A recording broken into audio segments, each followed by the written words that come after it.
Vous êtes le président de la page en Sarthe et en Mayenne. Une réaction tout d'abord à ce sujet.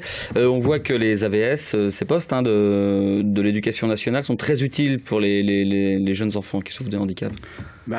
Au regard de votre reportage, je m'aperçois qu'effectivement, on parle effectivement des professionnels de l'éducation nationale, qu'ils soient professeurs, assistants d'éducation ou AVS. Je me mets à la place des élèves, parce que je dis quand les professionnels manifestent, c'est qu'il y aura forcément un problème vis-à-vis de la scolarisation des élèves, surtout les élèves en situation de handicap.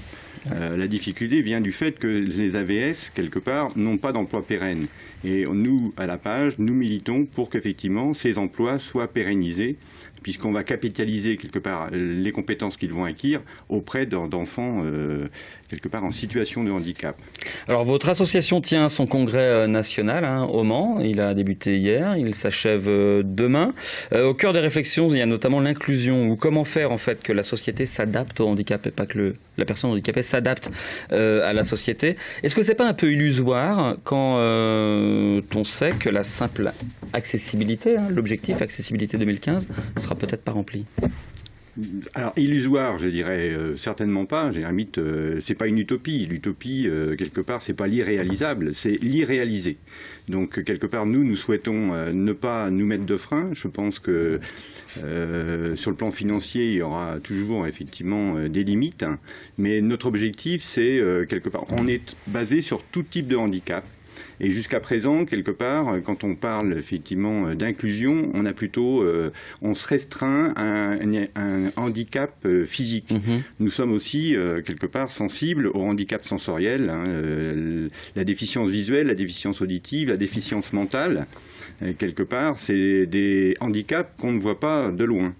Donc nous, quelque part, on milite pour que cette société, quelque part, s'adapte aux personnes et non pas à l'inverse, l'intégration qu'on a trop subie. Donc non à l'intégration, oui à l'inclusion. Comment on adapte la société au handicap mental, par exemple? Eh bien, on prend domaine par domaine et on essaie d'apporter des réponses adaptées.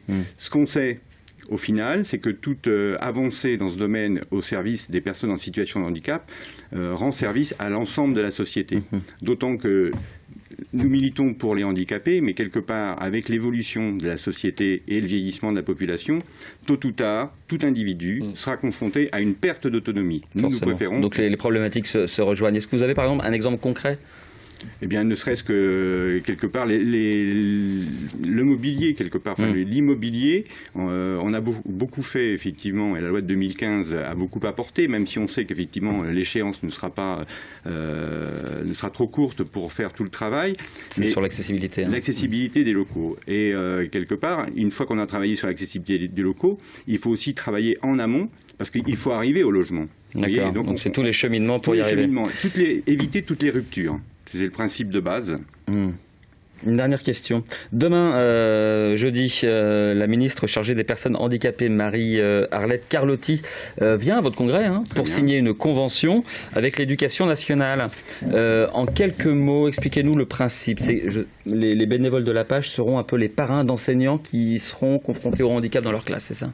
Pas tout à fait. Alors, pas les bénévoles, les professionnels. Professionnels, pardon, rectifiez, vous avez raison. Nous sommes à la fois une association militante, mais aussi gestionnaire. Nous avons, sur le plan national, 14 000 collaborateurs qui, eux, sont des experts du domaine du handicap. Et l'idée, c'était de dire, avec les personnels d'éducation nationale, eh bien, coopérons, collaborons pour faciliter les parcours des élèves dans l'enseignement ordinaire, puisque nous, c'est notre vocation, aller vers le milieu ordinaire le plus souvent possible, que ce soit à l'éducation comme dans le travail. Et ensuite, participons peut-être aussi à la formation continue ou initiale des enseignants. Donc il y aurait un accompagnement de ces enseignants. Dominique Morin, merci d'avoir passé ces quelques minutes avec nous pour nous expliquer le rôle de la page et des problématiques qui traversent ce congrès qui se tient actuellement au Mans. Et on parle aussi